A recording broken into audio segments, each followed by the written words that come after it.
I met Valerie Stein when I was playing piano at the Subway Bar and Grill in St. James Park Tube Station to make ends meet. To me, Valerie was a woman of world renown, exuding confidence. She was gorgeous and about 3 years younger than me. Men hit on her all the time. She knew how to blow them off without offending them. Valerie noticed me watching her and winked at me. After a while, she returned with a soft drink for me. Thanks, I said, wanting to say something clever to impress her. I realized I needed to strike up a conversation instead of just stuttering, Hi. Hi, Valerie, when we met every work night. Knowing she uses the subway to get to and from the bar, I lingered outside until she finished clearing tables. I waited for her to exit the bar through the back door where we finally came face to face. I quickly said, Valerie, can I give you a ride home? She replied in a lusty voice, How do you know where I live? Stammering, I whispered, I'm pretty sure it's near my house, so hop in. I opened the passenger door and she climbed into the car. Then, after giving me directions, I pulled into the driveway. Unfortunately, she was driving in the opposite direction of my apartment. Well, such is the price of infatuation. Valerie asked, How long have you been playing the piano? You're really good at it. I briefly recounted my college years when I was pursuing a degree in musicology. How long have you been a waitress? I asked. She replied, Since I graduated high school. It's been about 4 years now. My gaze stopped every now and then on her short skirt and long legs, and she caught my eye and smirked. But she didn't do anything about that short skirt. Suddenly, she said, Here we are. That's my building over there. Thanks for the ride. She kissed me on the cheek and disappeared into the building. I waited to see which one her apartment was in, watching the light in the window. She stood at the window and waved at me. I waved back at her and then drove back to my apartment with a smile on my face, a gentle kiss on my cheek, and the feeling that I was on top of the world. On the way home, I thought back to my university years. I dated a few female students from my university, but second dates rarely happened. I was always shy with girls, especially if I liked them, which made me tongue-tied. Fortunately, I was too busy studying to date much, as I had ambitions to get a music degree. As I became more confident, my relationship with Valerie quickly gained momentum, and soon we were dating in our spare time. We were mutually attracted to each other, and it seemed impossible to stop, like two magnets. We made time for ourselves. We had picnics in the park, fell asleep under a willow tree in each other's arms. We rode our bikes on London's cycle paths. Nothing expensive, just simple things.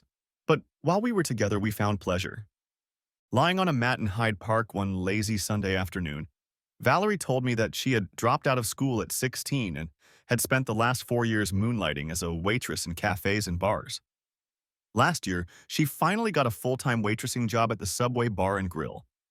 I told Valerie that my parents were frugal and saved money for my university education. During my studies, I worked part-time at local pubs to save up money to buy instruments, books, and the like. I can now play piano, saxophone, clarinet, and acoustic guitar.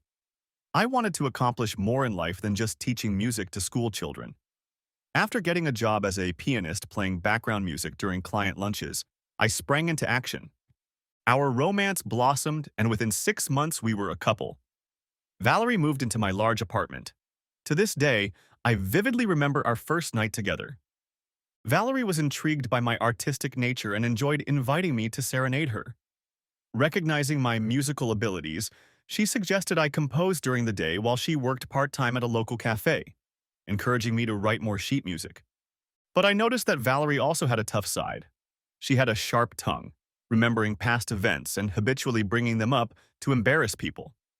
One day, after a hard day at the cafe, Valerie came home and caught me working on my sheet music. I was so engrossed that I hadn't done a single chore around the house. She exclaimed, You sit on your butt at home all day playing guitar while I work hard at the same time. She was verbally abusing me. I tried to understand why, after all. It was her idea. I don't like conflict and am generally shy.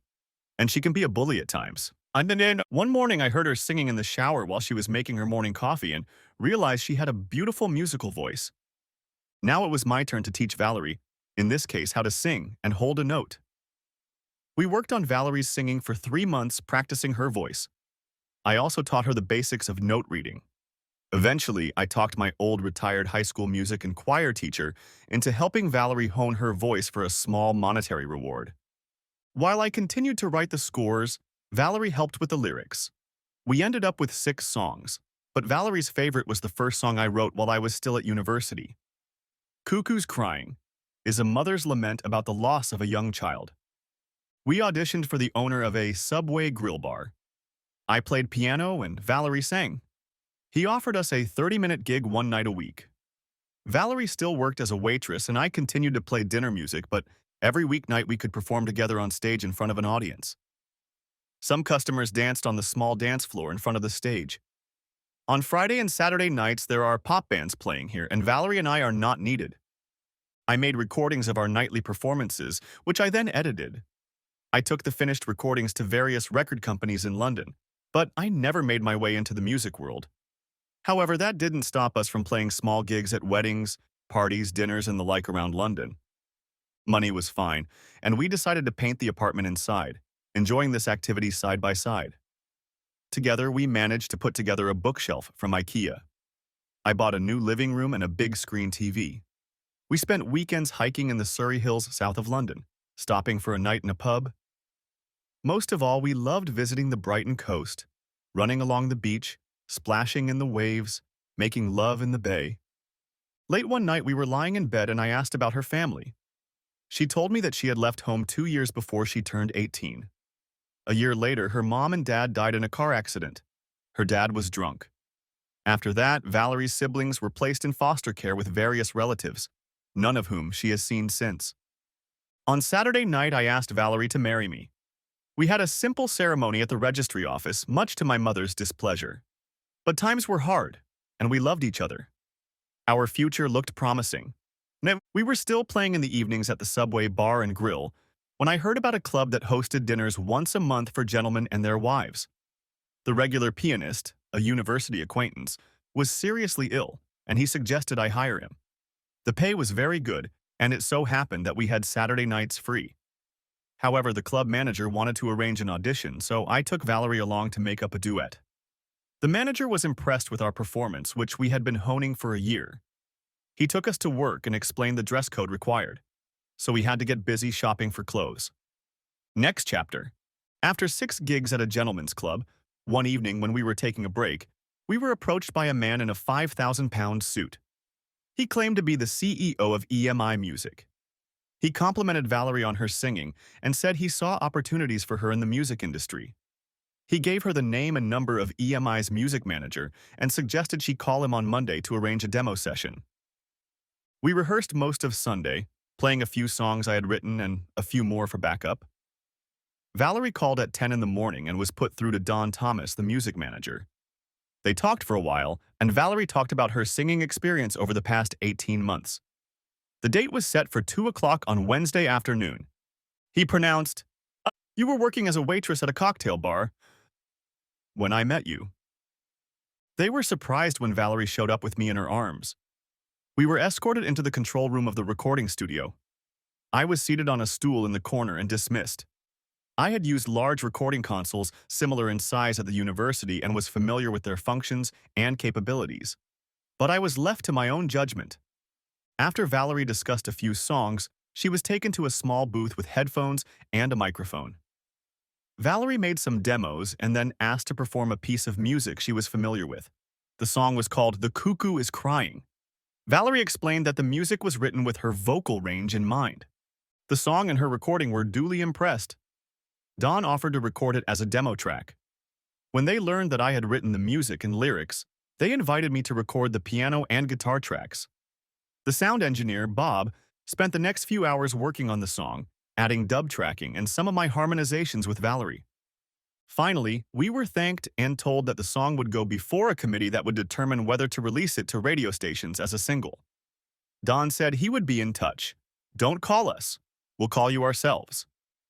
A month later, Valerie called and asked me to re-record "The Cuckoo Cries" with orchestral accompaniment. I wasn't needed during the recording, but they offered me the position of studio session musician, and I would be called in when needed. The song, "The Cuckoo Cries," surprised everyone and hit the top of the charts 3 weeks later, staying there for 2 weeks. Valerie's career took off. 6 months later, as a follow-up to her hit single, Valerie recorded an album of my songs with our lyrics, which went to number 1. Valerie's money was flowing. Mine wasn't as lucrative. So I continued to write sheet music and play solo music at dinner parties at Subway Bar and Grill in the evenings and at the Gentlemen's Club once a month. Valerie had become too big a star to play there, so I started doing it on my own, as I still enjoyed getting out to people and having fun doing it. His refrain, I picked you, I shook you up, and turned you around, turned you into someone new. We moved into a penthouse suite big enough for 6 people. Her manager insisted she needed it for parties and guests. More often than not, however, I was alone there. She always left to do a television or radio interview. Parties with Elton Jones, Paul McCartney, Bobby Williams, and other celebrities. Impressed with my musical abilities, EMI Studios offered me a full-time job as a studio session musician at an exorbitant rate per session, which I couldn't refuse. Bob, the recording engineer, and I became good friends. He was impressed with my musical abilities and recommended me to other performers as a songwriter. In the months that followed, we spent many hours with other musicians creating backing vocals for many performers. I quickly wrote a song for a relatively unknown male singer who came to the US. That song became his first big hit in the States, so session music became my main source of income. But I still enjoy my monthly gigs at the Gentlemen's Club, and all I need now is a female voice to accompany me. Next chapter. The best way to find out what Valerie was up to was to watch TV, the society news. I couldn't reach her cell phone anymore because her personal assistant, PA, would intercept all calls and tell me Valerie would call me back. But I could hear Valerie's voice in the background saying, I don't have time to talk to him right now. His refrain, you know, I can't believe it when I hear you don't want to see me. You don't want me. Valerie arrived at 7 in the morning without explaining where she had slept the night before. She didn't offer me a kiss or a hug, heading off to shower before a light breakfast, changing for a working lunch, with the music director for her first concert. Valerie informed me with some pride that she would earn about £500,000 for 3 hours on stage. Ted Wild's band performed as the second act. Valerie was the main star. I asked, do you need any help? To which I got a straight answer. It's in the hands of the concert director. They don't need your help. Can you get me a ticket to the concert? She half-seriously replied, Of course, dear. Her next question was, Where's my next song? We haven't had anything in 3 months and she wants a song, huh? I didn't see Valerie for a week before the live concert in Edinburgh, and a week of after-parties. Trying to call Valerie was a waste of time. Her phone rep just blew me off. So who knew where she was? I never got a ticket to the concert. The concert was a huge success, and I was lucky enough to be able to watch it on TV. I noticed that her voice couldn't take some of the high notes. Maybe it was stage strain? Her ego got so big that there was no room for me. Her refrain, don't need me. Don't need me, baby. Now, 15 months after her first hit song, 3 subsequent singles from the album have reached the top 10 of the top 40 charts, written, incidentally, by me. Valerie's first song was nominated at the British Music Awards. 2 months later, we attended the awards ceremony where she received her first gold CD. I think I was allowed to accompany her because I wrote all her greatest hits. His refrain? Now, 3 years later, the whole world is at your feet. Success has come so easily to you. That night, we attended a party in her honor, with all the other celebrities and lackeys full of their own shit. It wasn't my scene. No one was interested in what I had to say, so I was left to wander alone. It was a warm summer evening, and I moved out of the way into the garden. Sitting on a bench, I was humming a tune that had been playing in my head for the past few days when I heard a woman say, Are you humming to yourself, or are you just happy? When I heard a woman's voice say, What are you humming to yourself, or are you just happy? Her well-modulated feminine voice caught me off guard, bringing me out of my reverie. Not only did she have a beautiful voice, but she also had great looks. Not as strikingly attractive as Valerie, but I could tell from her face that she had an inner beauty. I stood up and said, Hi, I'm Peter, extending my hand. Helen, she replied, shaking my hand. Who are you here with? I whispered, Valerie. Then asking, Who are you accompanying? Without answering the question, Helen remarked, I guess we're both ducks on the water. Unable to stand the conversation, we sit in silence. Looking into the main ballroom, I see Valerie holding the hand of supposedly aspiring songwriter Bill Bean. Valerie touches him lightly. Bill wrote a short song for a pop-rock band in which Ted Wilde is the lead guitarist. The song reached number 5 on the top 40. Ted has a big ego and brags that Bill is the next best songwriter. Helen suddenly broke the relative silence in the garden and said, "Ted Wilde was my traveling companion, and he's a real idiot. So how do you know him, and why are you here?" To make a long story short, I'm his accountant. I first met him last week to sort out his taxes. He's making a lot of money now, and VAT is haunting him. He liked me and invited me to the bonus. I didn't reply anything, and Helen continued. "So you are married to Valerie and are the author of her songs?" "Yes, that's right," I replied dejectedly. "Okay, and that tune you were humming is your next top 40 hit." She seemed well informed, so I told her about the new song I had composed. Helen offered to use the piano in the music room so she could listen to the sheet music. After leading me down the hall to the room, Helen told me that she had been involved in music all her school years and had sung in the school and church choir. I played the tune on the piano. It took several tries until I hit the right key. Helen quickly picked up the melody and picked up the piano. I picked up the guitar and we played the chorus together until we figured it out. I was impressed with her musical ability, so I asked her if she would agree to play with me once a month over dinner at one of London's gentlemen's clubs. After receiving an affirmative answer, we exchanged cell phone numbers. We were still rehearsing when we were interrupted by Valerie, Ted, and Bill. Valerie announced, "We were wondering where you two disappeared to." Bill admonished me, "You have no idea how to play guitar." I let him think what he likes, not wanting to argue with him. As we all leave the room, Ted asks, "What instrumental tune did the two of you play?" I reply, "Oh, just a tune stuck in my head." And in the limo on the way to the apartment, Valerie tells me that Ted promised to write a song for her. I replied that variety wouldn't hurt. That night we partied like old times when we weren't married yet. I kept wondering if she was bribing me to write a song for her or if she was feeling guilty for some reason. I couldn't help but wonder what had happened to our relationship. The next morning at breakfast, Valerie asked, "Who was that woman playing the piano last night?" I replied, "That was Helen, Bill's friend." Valerie scolded me. "I hope you didn't play her my next song. When will the song be ready to record?" "It still needs to be polished, but soon." Again, if Ted is writing her song, why does she need mine? So I decided to take my time with the finalization. With those words, she informed me, "I'm off to a Sunday celebrity TV show." And without waiting for my response, she walked out the door saying, "I still love you." I replied, "I love you too." But I began to wonder if that was really true. She had changed so much.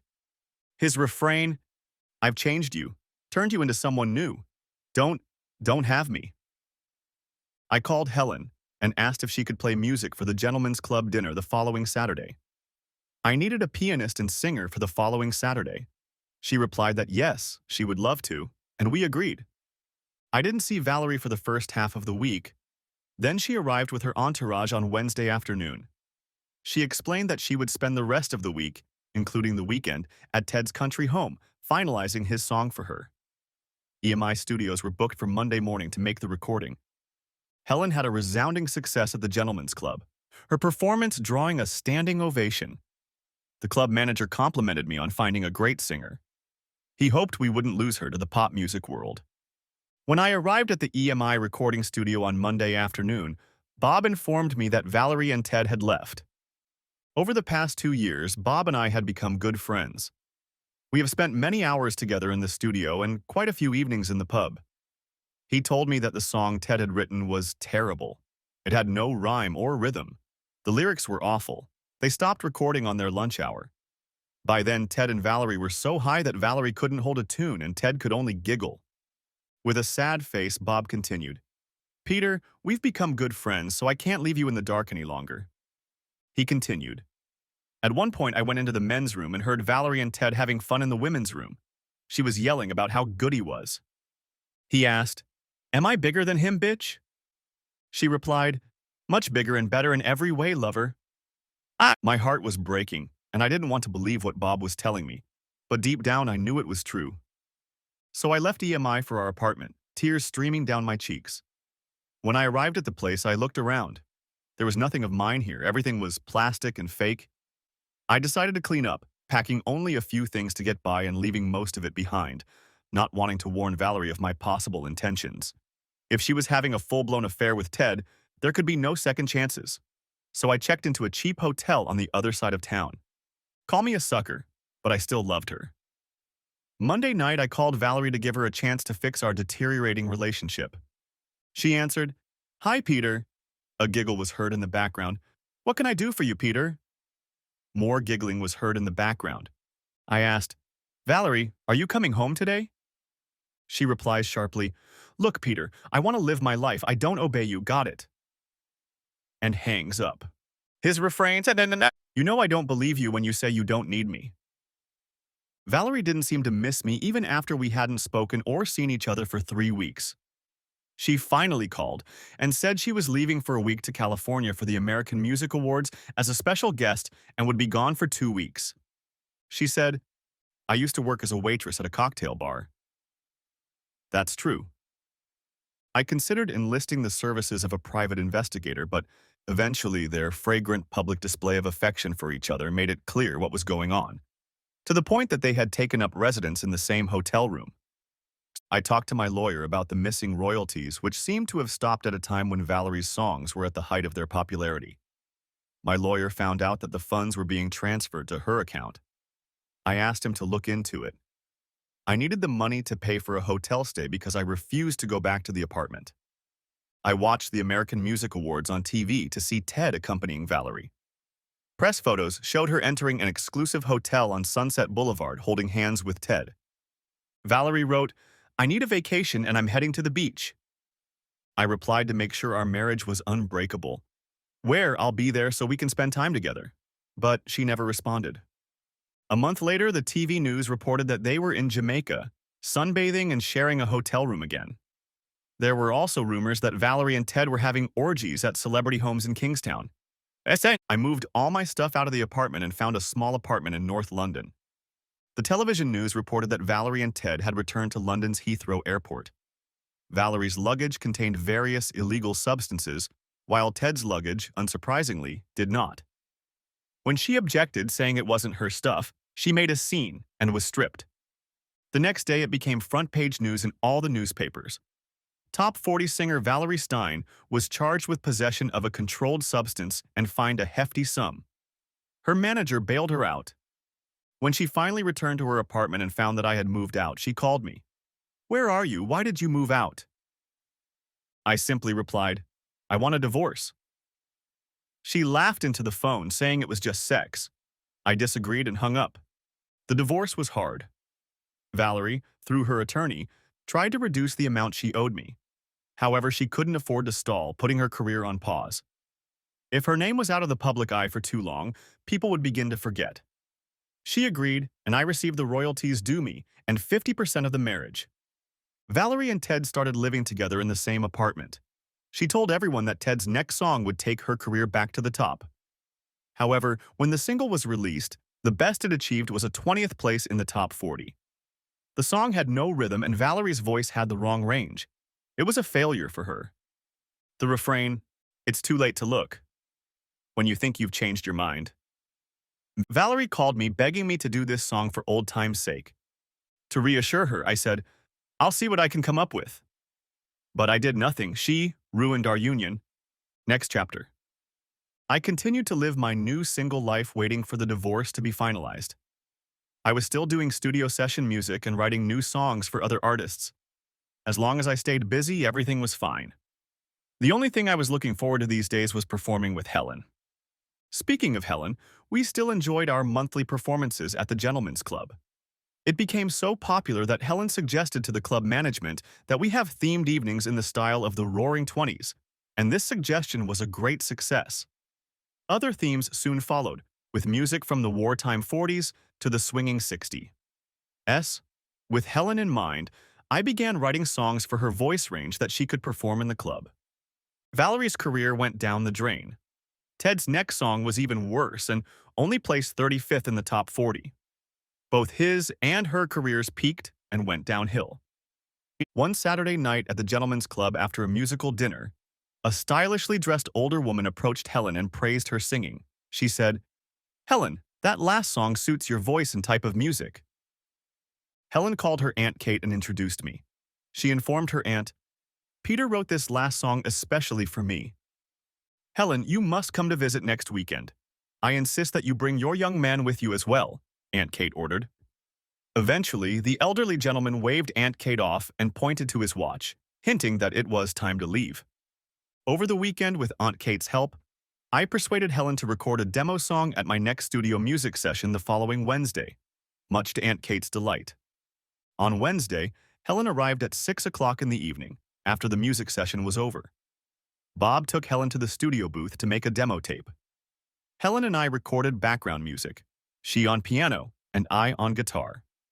Bob refined it, adding dub tracking and electronic percussion. EMI executives listened to the raw recording and agreed that both it and the song could be a hit. After several re-recordings with orchestral accompaniment, a single was released. Helen decided not to use her real name and called herself Lady Helen. The single really shot out and became a top 10 hit within weeks. Finally, Helen let me in on her big secret. She has a child from a previous marriage, and her parents were Lord Robert and Lady Christine Hazelhurst. They were the caretakers of the Hazelhurst family estate in West Country. I was invited for the weekend to meet her family. Arriving mid-morning on Saturday, I was shocked at how big the house was. Or was it a mansion? It was definitely a stately home with 20-plus rooms. However, the building was 150 years old and in need of renovation. Saturday night was a busy one, and I met her entire family for dinner.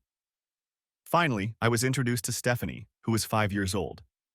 Stephanie now lived with her grandparents on the estate and went to a private girls' school in Hazelhurst. I was introduced to Helen's older sister, Saliva, William, her husband, and their 2 daughters. After much persuasion from the assembled family, we persuaded Helen to sing to my accompaniment on Saturday night. The whole family was surprised to learn that she was the latest top 40 singer, Lady Helen, whose single is currently at number 5. All family members encouraged Helen to keep singing. Her mother told Helen that music had been part of their family's history for 200 years. 2 weeks after meeting her parents, Lady Helen's next single was released. Another song of mine rose to the top of the charts in 3 weeks and stayed at number 1 for 5 weeks. In the intervening 9 months, Helen and I had matured our relationship to the point where we had become lovers. Helen invited me to move into her large city apartment. She left her tedious job as an accountant at Prescott and Wharton to concentrate on her singing career. Helen had given up her manager and bookkeeper, doing both herself and hiring a part-time assistant. She firmly promised me that she would always return my phone calls. Without having too big an ego, Helen and I still held monthly meetings at the Gentlemen's Club, just for fun. It came as a surprise to one and all when Steve, Ted Bean's younger brother, sued Ted for stealing Steve's songs. He had written them in music lessons during his high school years. Ted was ordered to pay his brother all royalties. As a result, Valerie kicked him out of the apartment and out of her life. Representatives of the music company EMI and various fan groups pressured Helen to organize a live concert, but she kept putting it off. However, as Helen was one of the best musical performers of the year, she was cordially invited to sing at the Royal Christmas Concert at the Royal Albert Hall, which was to be held the weekend before Christmas, this time in front of the King of England. It was the kind of concert she couldn't refuse. It would at least appease her fans and the record company a little. To say our parents were thrilled is an understatement. Helen insisted that our parents be guests. I accompanied her on acoustic guitar, and she played piano and sang center stage. Next chapter. A month before the royal concert, I visited Helen's older sister, Siliva. We set a date and time that was convenient for her. Siliva lived only 10 miles from the estate, in a renovated cottage in the grounds of Hazelhurst Private School for Girls. Her husband was headmaster of the school, where she also taught history and English. The history of the main school building dates back some 400 years to when the estate was owned by the Churchills. The school building was the original home of the estate and was given to the school board to help establish the school. It was renovated when the school was founded about 150 years ago. However, The school land is owned by the Hazelhurst family estate, which receives an annual ground rent. It was the best deal ever made by the 5 times great-grandfather of the present Earl, to the delight of all subsequent Earls. As a result, it became the family's main income. As Helen told me, Saliva is the heiress to the Hazelhurst estate and, as the eldest daughter, is honored to wear the Hazelhurst wedding ring. It was last worn by her grandmother. William proposed to Saliva, giving her this ring about 5 years ago. Saliva invited me into the living room where we sat down facing each other. "Saliva," I said, "I'm going to ask Helen to marry me at the Christmas family reunion." She replied, "That is the best news ever. I'm so happy for Helen and for you, and I won't say a word." I continued, "Can I borrow the Hazelhurst's wedding ring to make a likeness of it for Helen?" "That's a wonderful idea," Saliva replied. Saliva suggested the jewelers Royal and Sons, who made the original Hazelhurst ring about 200 years ago. Saliva went on to explain the history of the ring. The Hazelhurst wedding ring was passed down throughout the family's history to the eldest daughter or the eldest son's fiancé. In the center of the ring was a large ruby with 8 diamonds surrounding it for 8 generations of the Hazelhurst family. She continued, "Royal and Sons contacted me several times asking to borrow the ring. It turned out that all their jewelry had been destroyed in the bombing of London during World War II. They wanted to make an electronic drawing of the ring for their records." She picked up her cell phone and made the call. After explaining the situation to the jeweler, she happily agreed to expedite the matter. She set up an appointment for me for tomorrow at 3 o'clock in the afternoon. As we stood there, Saliva spoke. "This is so interesting." Then, enthusiastic, she hugged me. She took the ring off her finger, returned it to its case, and handed it to me. The Royal Christmas concert was a resounding success. Helen sang like an angel and received many ovations and applause. Drinks with His Royal Highness after the concert were just icing on the cake.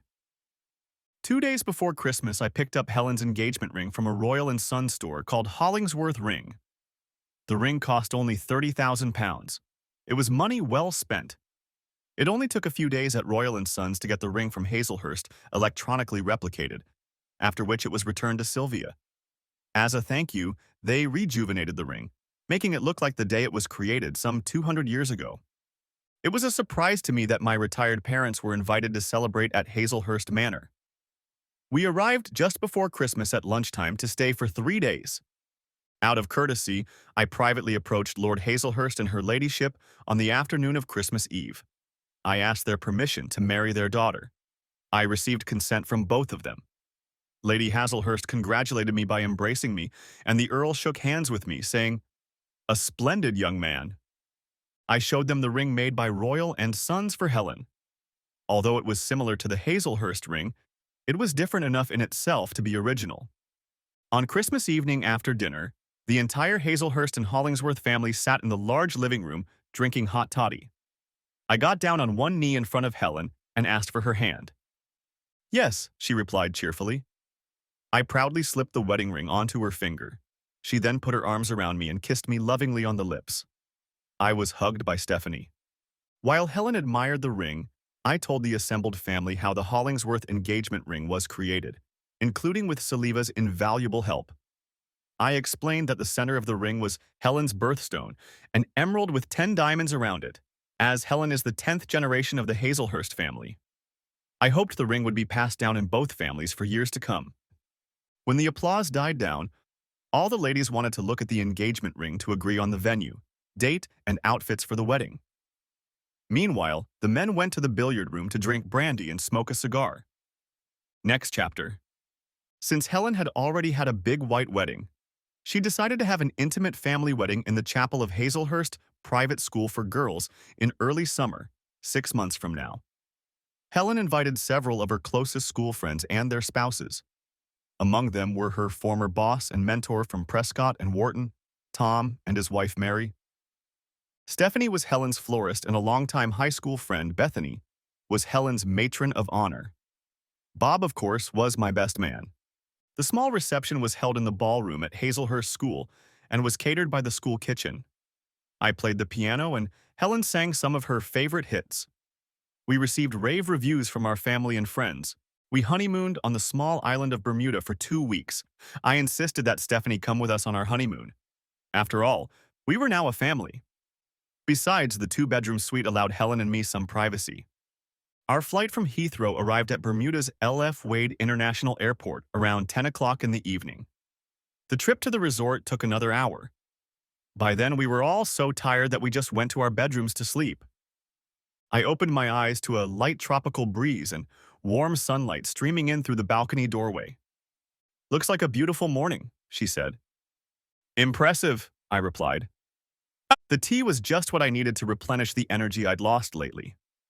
I thanked Stephanie for her concern. 2 weeks in Bermuda had proved too short, and soon we were flying back to good old England. Arriving at the estate, Helen found that her new recording had conquered the music charts, becoming her fourth top 40 song of the year. It wasn't long after returning from vacation. Helen informed me that she was pregnant and both families were thrilled. While we were away, renovation work began on the so-called gatekeeper's cottage. It originally had 8 rooms, but the architect planned to turn every other room into a bathroom and eventually make 4 bedrooms and a large bedroom with a walk-in closet for each of us on the second floor. Stephanie was thrilled to have a private bathroom. The 4-car garage was built to the same design using similar brickwork to make it compatible with the original cottage. The new modern kitchen, living room, and dining room were replastered and painted, and a music room was made for me. The house was decorated by both our mothers, using some of Helen's song earnings. It was just a mansion compared to our little 2-room apartment in town. 6 months later, we all moved in. It was a Saturday afternoon just after lunch. I was sitting in my music room when Stephanie came to the door and asked, "Peter, are you busy doing something important?" I replied, "I have a tune in my head, but unfortunately there's no way it's coming out." "Let's take a horseback ride around the estate." "Why?" Said, "Your mom is pregnant and can't ride right now, so you're my next choice," she told me frankly. I looked at her timidly. I don't know how to ride." "Well, now would be a good time to start. Riding will get you out of your rut," Stephanie encouraged. "Really?" I laughed. "Come on, Peter, I've got just the horse for you." She held out her hand. Old Betty was her name, big and round, looking partly like a dray horse. Stephanie showed me how to climb into the saddle. With some effort, I managed to climb into the saddle without rolling over onto my other side. Stephanie then demonstrated how to turn the horse in the right direction. She advised, "Use your knees while holding the reins firmly." Betty proved easy to handle. She simply followed Stephanie's horse as we rode around the estate grounds. Stephanie chatted non-stop, talking about what her school friends were doing, the latest Disney movies and other movies her mom was putting on. She was excited about being in the school choir and wanted to be a member of the theater group. And back at the barn, Stephanie showed us how to wipe Betty, brush her hair, check her water, and put out her food. As we walked back to the cottage, a tune came to mind that was rolling around in my head. "I got it, thanks, Stephanie." I hugged her and hurried back to my music room. This trip had become a Saturday afternoon ritual. Helen was the first to notice it. We had just returned from our weekly father-daughter walk, and before I knew it, Stephanie had stopped calling me Peter and now addressed me as Daddy. Next chapter. The pressure from fans and the music company on Helen to hold a live concert with more top 40 chart hits was insurmountable. The concert organizers hoped to draw an audience of about 100,000 people. They offered Helen starring roles and £3 million for the 2-hour concert. According to the calculations of the organizers, Helen could earn up to £1 million just on the sale of CDs and paraphernalia. So we decided to do a live concert before the baby was born. We arrived at Leeds Roundhay Park in the north of England in the afternoon and did the usual sound and equipment check in the morning. Helen was 3 months pregnant and just starting to show herself, and she was only going to be on stage for 2 hours. Free tickets were provided for our parents and my sister's family. The other performer that evening was Bobby William. It was suggested that he and Helen perform a duet on stage in the first song of their 2-hour show. On stage, before Helen began singing, she introduced me as her songwriter, lover, husband, and father of her children, who would accompany her throughout the show. Then she began the concert. Towards the end of the 2-hour performance, Helen announced, "Peter and I are expecting our first child. This song is dedicated to our baby." The audience clapped loudly and applauded. Helen revealed the title of the last song of the evening. She told the audience the story behind its creation. Peter wrote this song while studying music at university, and it wasn't specifically written for any particular artist, as another famous artist claimed. Her rendition of the song mesmerized the audience and silence reigned in the crowd of thousands. Her rendition of The Cuckoo is Crying matched Valerie's 100%, and when she finished, there was dead silence in the audience for 5 seconds, followed by spontaneous applause. The applause continued for 10 minutes. All that time, we waved to the audience and then left the stage. 2 weeks later, we learned that Valerie was throwing a party during Helen's live concert, and several guests wanted to watch the show on the big screen TV. Upon hearing the final song, Valerie went into a rage. She smashed the TV screen with a champagne bottle, and the guests ran out of the building, leaving her alone with her anger. It was reported that Valerie tried to sue Helen for playing her song, but it turned out that she had no right to decide who could sing it, since I wrote it. Next chapter. After Helen announced that she was pregnant with our first child, I decided that we needed a secluded place, our corner by the sea where we could take a break from the hustle and bustle of the estate. Unbeknownst to Helen and Stephanie, I had purchased a small abandoned resort called Bronte Villa. It was built over Whitsunday Bay within walking distance of the beach. The villa was set on 15 acres of land, hidden from view by a small nearby village. In front of the villa's entrance was a large paved area with lounge chairs that overlooked the ocean. In the back was a private pool, patio, and gas barbecue bar. The lower level of the villa had 2 ensuite bedrooms, a large kitchen, dining room, living room, media room, etc. The upper level had a small TV room and 2 ensuite bedrooms, as well as a large balcony overlooking the English Channel. In addition, the house had 6 separate self-contained apartments. Each of the 6 two-story apartments had 2 ensuite bedrooms for 4 adults or 2 single adults or children on the upper floor, each with a small balcony.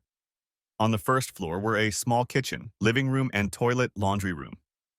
I bought the villa at a bargain price and then spent almost the same amount to remodel it. The finished product was well worth the effort. All the Hazelhurst and Hollingsworth families could come here in the summer. Helen, my parents, her brother, and his family had their own private space. Everything was renovated in 6 months. So we were able to have privacy with our firstborn and, of course, my writing companion, Stephanie. Next chapter. Our baby boy, Richard Peter Hollingsworth, was born into his mother's loving arms 6 months later, much to the Earl's delight. With Richard's birth, Siliva abdicated in favor of Helen, the estate manager.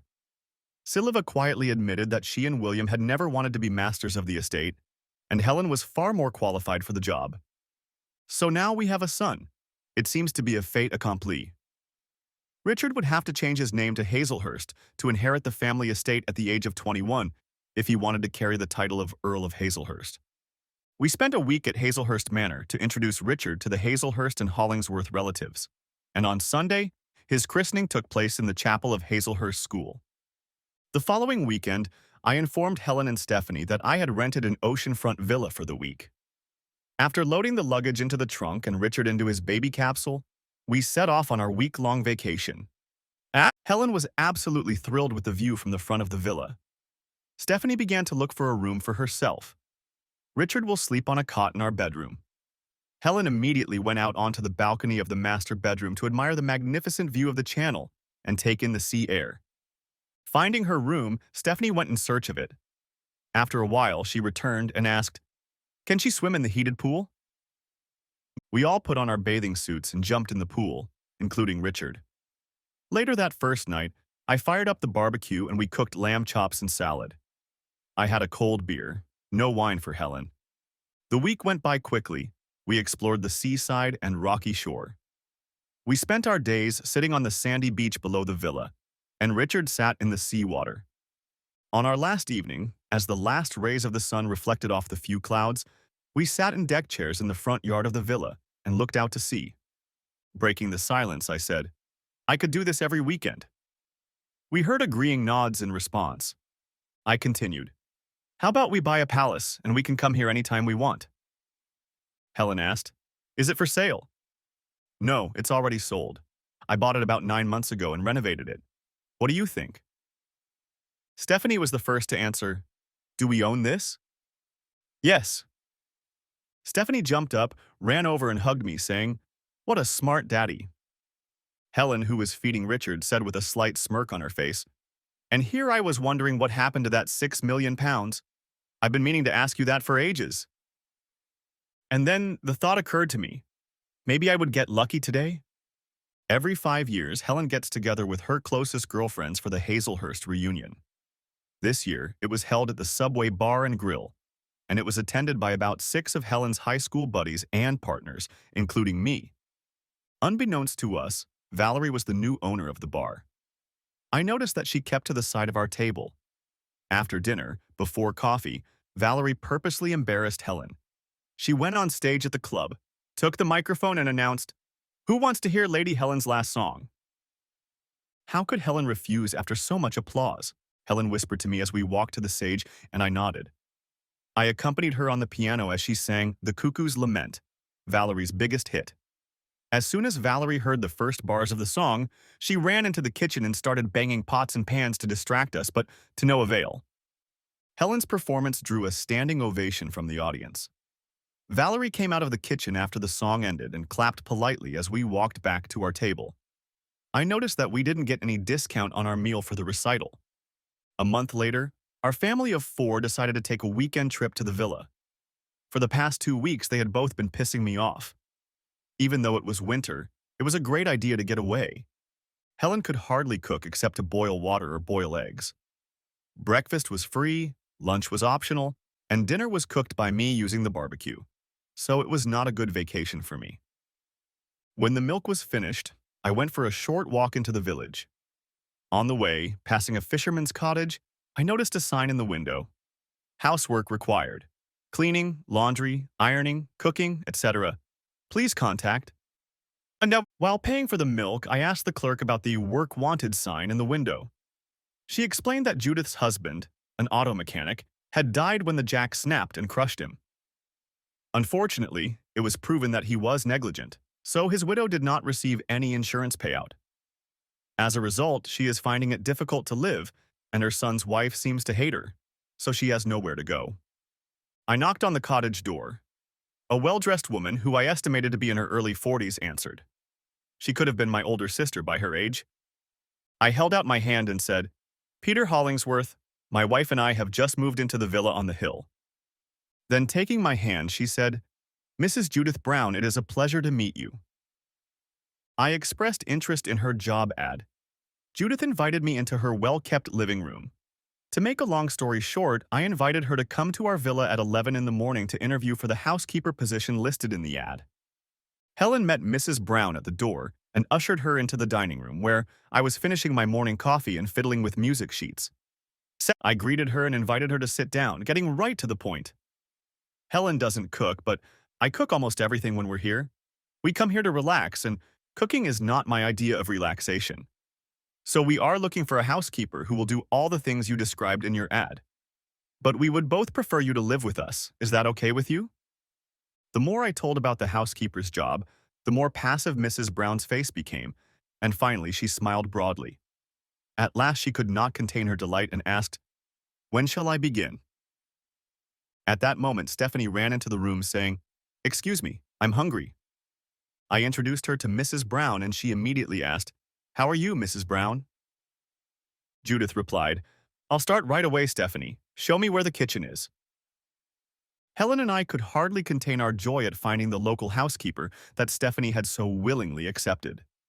Stephanie returned with a tray containing a sandwich and a glass of orange juice. She sat down at the table and began to eat. It was almost noon. Mrs. Brown asked, "Sir, madam, would you like to have some lunch now, perhaps some cold meat salad?" I replied, "Yes, that would be nice. However, there is no reason to call us sir and madam. Helen and Peter are quite appropriate." She replied, "I can't call you anything else. You are my employer, sir." Since Richard was finally eating solid food, Helen could now drink alcohol at lunch or dinner. I asked, "Would you like to have an aperitif before lunch? Perhaps a Pimm's, with Indian tonic water and a slice of lemon?" "Oh, yes, please. That would be just right, thank you, dear," Helen replied. Mrs. Brown returned a minute late with 2 plates of cold meat salad. I asked where her plate was, and she replied that it was in the kitchen. Then I commanded, "Well, carry it and eat with us. You are now a member of our family. Please, we insist." Stephanie replied, "Yes, Mrs. Brown, you are my new Aunt B." From then on, Mrs. Brown began referring to Stephanie as Aunt B.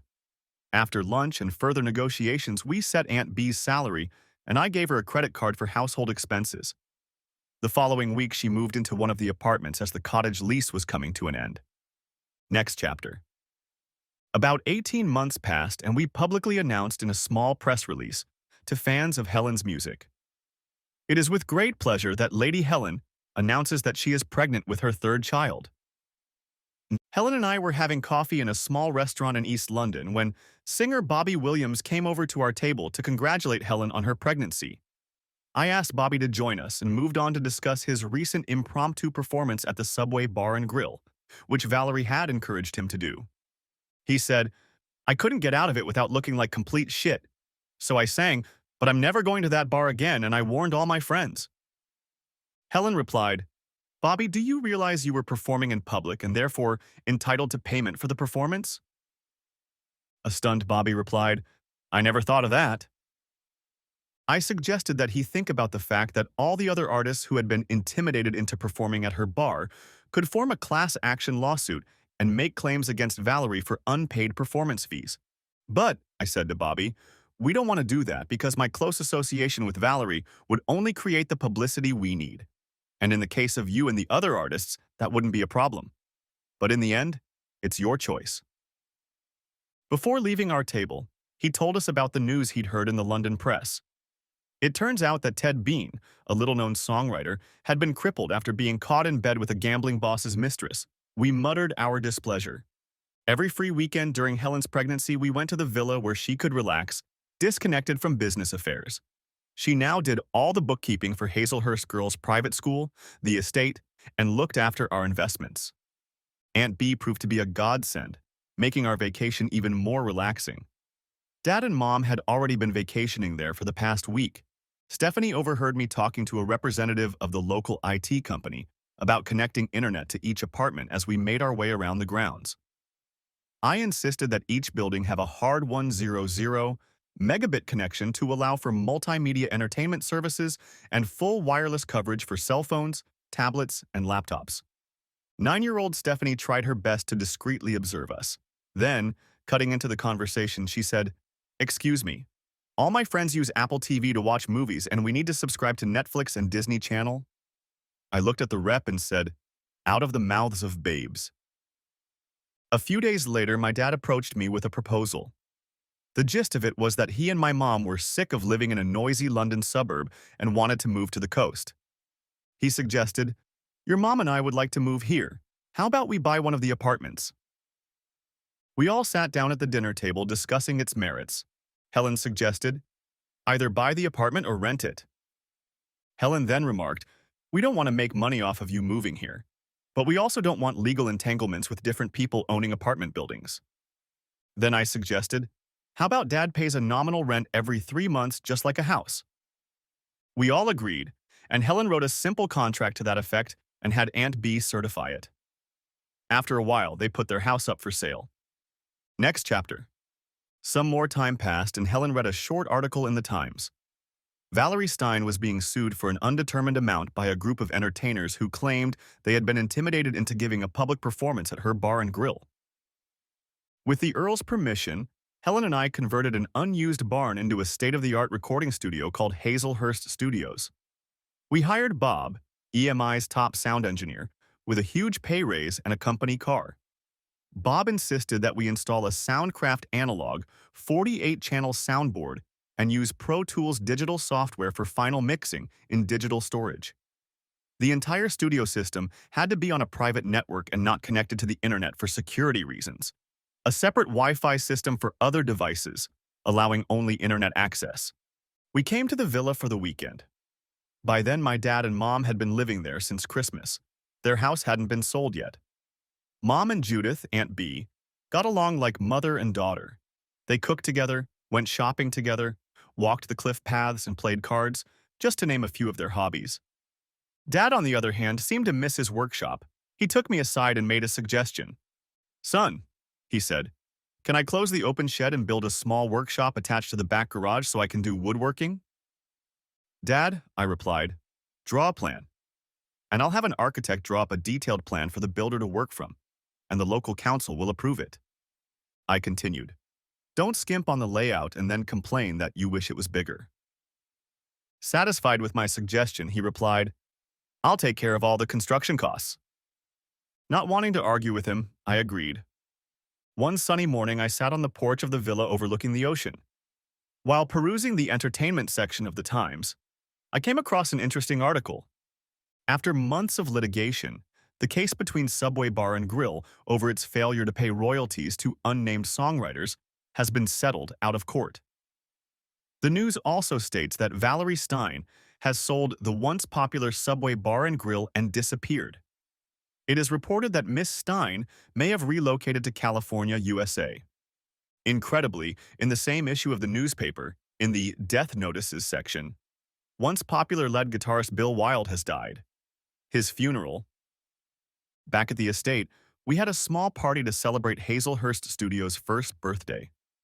Helen later informed me that the studio's record company had gotten a good return on our investment, and many local and international artists had made recordings. I still get commissions to write music and lyrics, with Helen's help, for other artists. I regularly perform as a session musician just for fun. I was in the recording studio when Bob waved frantically at me through the double-glass windows. He rushed inside, handed me his cell phone and said, "It's Stephanie." I'm sure my face reflected confusion, which was soon replaced by alarm when I heard Helen's excited voice on the phone. I jumped out of the house, headed to my car, and drove to Hazelhurst Middle School. I met Helen in the school's reception area. When we met, she cried and, sobbing, threw herself into my arms. As I hugged Helen, I looked at her, William, Silva, and some young woman who sat crying. I didn't know who to turn to first. William quickly explained, Helen's ex-husband Rupert arrived with a fictitious note authorizing him to pick up Stephanie from school. That Marie over there, pointing to the still crying girl, took Stephanie out of class so he could take her with him. Holding out the note, I quickly read it. It was a simple request. To whom it may concern, I, without signing, authorize Rupert, Stephanie's father, my ex-husband, to pick her up from school today, Wednesday, March 16th, for family reasons. The signature looked like Helen's, but it wasn't her. William then informed me that he had called the police. Looking at the sobbing girl, William said, Marie, stop crying. Go make us a pot of tea and bring it to my office. So we all went to the headmaster's office to wait for the police to arrive. Finally, the police inspector arrived and started asking questions. The inspector suggested that Helen and I go home in case Rupert called on the house phone. As we were about to leave, Helen's cell phone rang. She looked at the caller ID and said, It's Stephanie calling. Helen was about to answer it when the inspector said, Answer the call and put it on speakerphone. Everyone keep quiet. Helen pressed the green button, then the speakerphone icon, and said, Stephanie, where are you? Rupert's voice came through the tiny speaker. Hello, Helen. Long time no talk. I've got Steph with me. We're on a little vacation. Listen, I need money. Quick and quiet. Don't call the police. Helen, this is between you and me. When I get the money, you can bring Steph back, okay? Helen, sobbing, replied, You didn't hurt her in any way, did you? Of course not. She's my daughter, you stupid bitch. Now listen to me. I want £1,000,000 in £100 bills.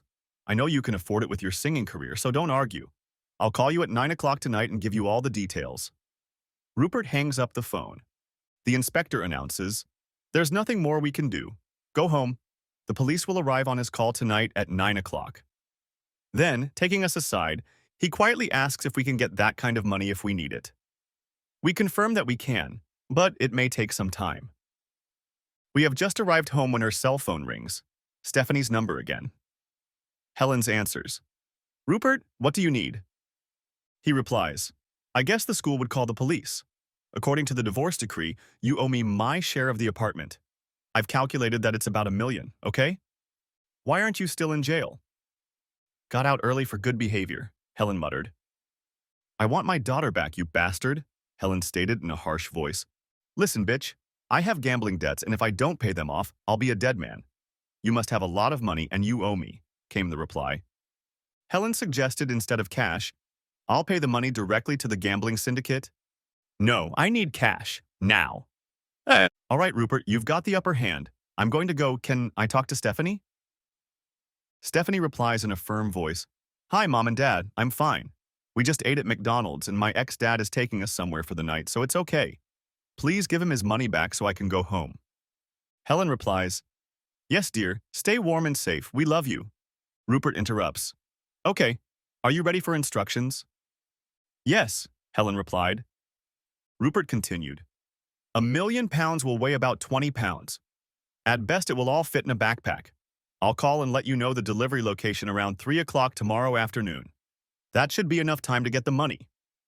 The call was cut off. Helen called the inspector and told him of Rupert's latest demands. He would be there at 3 o'clock tomorrow afternoon. A message had been sent out to all the outlets about Rupert and Stephanie, but the inspector did not hold out much hope. Next chapter. We tucked Richard in for the night, but both of us couldn't sleep. Helen had calmed down. She was only 2 weeks away from the birth of our second child. She was tense even without the kidnapping. I made some tea and we sat down in the chaise longue. I said to Helen, Maybe since we can't sleep, you could tell me about Rupert and yourself? Helen began to tell me a sad story about herself and Rupert. At the age of 21, my parents and Rupert's parents, who had been best friends since school days, had quietly proposed that I marry Rupert Piddington. Rupert was a stock market analyst. She thought he was everything she needed. Handsome, kind, loving, outgoing, famous, tall, under 2 meters. He was a well-known man in town with a promising career. They were childhood friends, and it seemed to her that this was what their families expected of them. Soon after their honeymoon, they moved into an expensive apartment in West London. Their families were expecting an heir as soon as possible, and so 12 months later they announced to the delight of both families that they were expecting their firstborn. Their daughter Stephanie was both a blessing and a curse. She seemed to put even more pressure on their fragile marriage. Over the next 18 months, Rupert began staying late at work. He would come home with bloodshot eyes, disheveled. I began to think he might be having an affair. I was shopping for clothes for Stephanie and was about to make a purchase when the cashier informed me that my credit card was full. I felt very embarrassed and used her personal Hazelhurst credit card, which I still carried in my cell phone case. I tried to call Rupert, but the call was forwarded to the answering machine. In the evening, I waited impatiently for Rupert to come home. It was 9 o'clock in the evening when all hell broke loose. It started when the doorbell rang. I opened it, and 2 men burst into the apartment. I cried out in fright as the larger man pushed me aside and walked inside. I screamed, "How dare you? I'll call the police!" Without asking, a second, well-dressed man took my arm. I struggled, but could not break free. Finally, he dragged me into the living room and sat me down on a chair, ordering, "Sit here." As soon as he turned away, I ran to Stephanie's room, picked her up in my arms and hugged her tightly, then went back to the living room to sit. Pulling my cell phone out of my pocket, I tried to dial the police emergency number. A well-dressed man came out of the master bedroom and snatched the phone from my fingers. He said, "No police. Where's your husband?" "At work," I replied. "No, not at work. He was fired a month ago?" "You're lying. Why should I believe you?" Another large man came back from the bathroom and said, "He's not here." The well-dressed man said, "When you see him, tell him we want our 100,000, got it?" As soon as they left, I called my father and told him what had just happened. First, he asked if me and the baby were okay. I confirmed that they hadn't hurt us. Then Dad told me to call the police and tell them that it was a home invasion. Mom and Dad arrived immediately after the police took my statement. I described the men who claimed my husband owed them money. I told the inspector that the well-dressed man had a question mark scar on his left cheek. The inspector muttered, "Fool, brothers." At that moment, my mom burst into the room and enclosed me in a hug. I was still shaking and immediately burst into inconsolable tears. Mom took me into the bedroom. My father told me that later he asked the inspector who the Soul brothers were. The inspector replied that they were known for their illegal gambling. The inspector handed Dad his business card and asked him to call if he knew anything. When the policeman left, Dad asked if I had called Rupert's parents. In all the madness, I hadn't called. Dad called to inform them of the events of the night. He talked to Malcolm, Rupert's father, for 20 minutes. By the end of the conversation, Dad was yelling into the receiver and hung up in disgust. Apparently, Rupert's family had known about his gambling addiction for years, believing that marriage would cure him of his addiction. They hoped that family obligations would force him into rehab, but that only made things worse. And yes, he's been unemployed for the last month. Looks like Rupert spent his entire inheritance on gambling. The family was going to disown him. Why was his father so angry? They knew, but they didn't have the courage to tell me. I couldn't stay there another night, so we packed what we could into 2 cars and drove to their house. Mom drove my car as I couldn't stop shaking. It was well past midnight and I couldn't sleep, so Mom made us all a cup of cocoa. We sat quietly, sipping the hot beverage at the dining room table. And then Dad had an epiphany. Remember 2 months ago, your mom's pendant went missing. Mom didn't notice it until a week later when you and Rupert were visiting. I groaned. Of course, you don't want to say Rupert ripped it off. The next day, Dad called the inspector and told him about the disappearance of the pendant. Dad suggested that Rupert might have stolen it. He told the inspector that it had been reported missing to the local police at the request of the insurance company. The pendant has still not been found.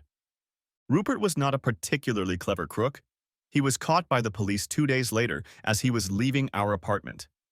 He confessed to stealing the pendant, which, to my mother's delight, was found a week later. I immediately filed for divorce. He was to serve an 8-year sentence at Her Majesty's discretion. Next chapter. The next day, at 10 o'clock in the morning, Helen contacted our bank manager and withdrew a large sum of cash, £1 million. We were to arrive at 2 o'clock in the afternoon to collect the money. The manager called back to confirm the withdrawal, and Helen gave the inspector her phone number to cooperate. The inspector and officer arrived 30 minutes early. The housekeeper made us each a cup of tea while we waited for Rupert to call. Rupert called at 3 o'clock. Helen was all business today. She had put the speaker on her cell phone. Rupert's voice was clearly audible. So, are you ready for instructions? Yes, Helen replied coldly. But before you ask me anything, I want to talk to Stephanie. Otherwise, I'm going to hang up, Rupert. Okay, I guess that's what you wanted. Stephanie's tone of voice surprised us. Mom, I'm fine, just pay the bastard, okay? Rupert took over, informing us that the location of the fall was in North London, in Highbury Field Park, next to a children's playground. Helen informed Rupert that the fall would be her husband, Peter, as she was very pregnant. Rupert objected. Helen said, either it's Peter or we'll call the police, your choice. Rupert grumbled and agreed, then asked for Peter's cell phone number and quickly hung up. The inspector promised it would go quietly. The police would be present, saying, you won't know we're there. Taking the money, I went to meet Rupert at the appointed place. Just as I was about to pull up, the phone rang. It was Rupert. Change of venue, old man. Meet me at the north end of the park by the public restrooms, next to the tennis courts. Then he hung up. As I walked to the restroom block, Rupert and Stephanie came out of the women's restroom and approached me. I held out my backpack to Rupert and put my hand in Stephanie's hand. At that moment, 2 men came out from behind the restrooms. Then the well-dressed man shouted, Rupert, give me my money. Shit, Rupert shouted, threw Stephanie into his arms, grabbed his backpack and rushed out. The larger of the 2 men pulled out a gun and fired in our direction. The bullet hit Rupert in the back, but he was still trying to run. I pushed Stephanie to the ground and the next shot caught me. My last thought was to protect Stephanie, so I fell on top of her. As I lay on top of Stephanie, I saw police officers rushing toward us from all directions. In the commotion, the gunman surrendered, dropping his weapon and throwing his hands up. A well-dressed man ran up to him and tried to take his backpack from him, but Rupert wouldn't let him, and then the man kicked Rupert. Now, with the backpack, he ran towards the road. Stephanie from under me asked, Daddy, why are you dripping on me? I replied, panting, I think I've been shot. After that, I passed out. Next chapter. Back at home, Helen and Silva waited tensely for Peter's call, confirming the successful exchange. When the phone finally rang, she answered, panting, Hi, Peter. Have you got Stephanie? The inspector replied, Sorry, Mrs. Hollingsworth. Peters has been shot. Helen nearly fainted, dropping the receiver and exclaiming, Peter has been shot. Fortunately, Silva was next to Helen, who lowered her into a chaise lounge and began sobbing into a handkerchief.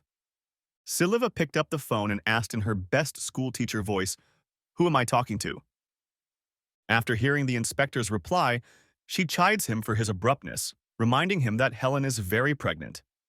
Concluding the conversation, Silva replies, "We'll be there as soon as possible." "Helen, Peter isn't dead. He's only injured. An ambulance is taking Stephanie and Peter to St. Pancras Hospital. We need to leave."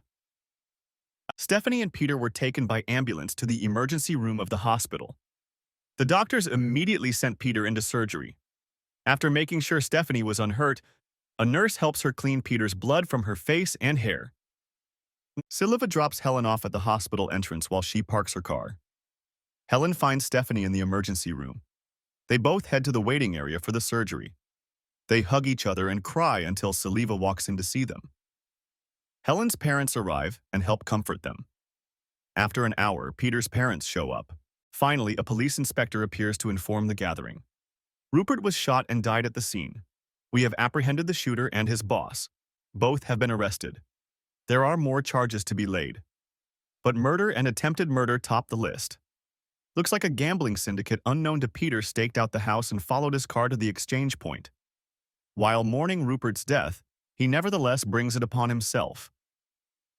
All this excitement proves too much for Helen to bear. She goes into labor and is taken to the delivery room to give birth. Stephanie holds her mother's hand during the contractions and later tells Peter about everything in great detail. Next chapter. A day later, I woke up in the recovery room. It turned out that the bullet had gone through my shoulder and shattered my collarbone. The surgeon had to use screws to repair the damage.